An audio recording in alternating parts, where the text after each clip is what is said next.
My homily for the third Sunday of Easter, the 23rd of April 2023. I find the road to Emmaus Gospel fascinating.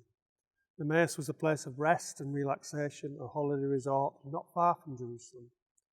Two disciples must have been going there to get away from it all after a traumatic few days, when suddenly Jesus came and walked by their side.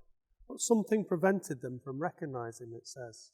Imagine that, walking with Jesus.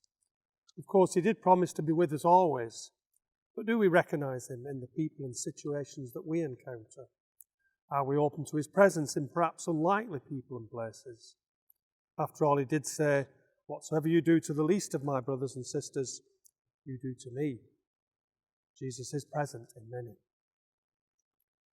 They know Jesus was a great prophet who did wonderful things, but they just couldn't come to terms with how it all ended.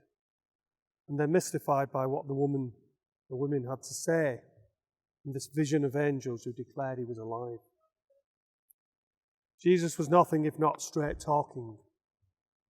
"You foolish men," he calls them. So maybe when someone tells us the challenging truth, that could be Jesus talking to us.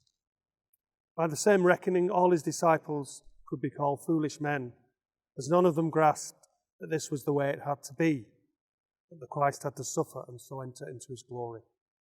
We generally don't like suffering, do we? And we certainly don't usually regard it as the way to glory. However, when Jesus explained to them the passages throughout the scriptures that were about himself, it all fell into place. We generally benefit from an explanation. We certainly would if Jesus did the explaining. But then isn't that the essence of the New Testament? God explaining things to us, but are we listening? A key moment for me in that gospel is how they recognize Jesus in the breaking of bread. We do it all the time, of course. Probably take it for granted. Mass is so easily available to us. It's not so for many people in our world. The church teaches us that Jesus is present in three ways at Mass. In the gathered community, as he said, "Where two or three gather in my name, I am there." In his word that is read to us, and in the Eucharist, the Holy Communion that we receive. The Mass really is an irreplaceable treasure. We may daydream at times, we may be distracted.